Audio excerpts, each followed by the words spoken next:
ঘন ঘন প্রস্রাব।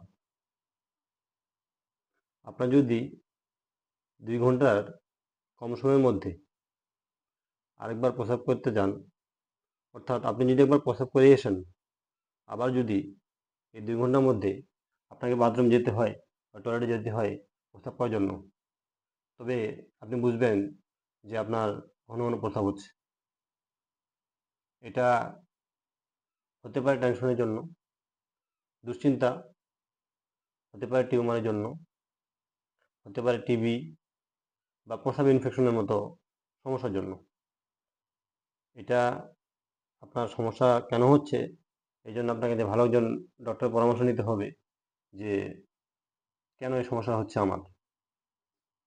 নিশ্চয়ই দুশ্চিন্তার কারণে হতে পারে, অথবা আপনার প্রস্রাবের ইনফেকশনের জন্য হতে পারে।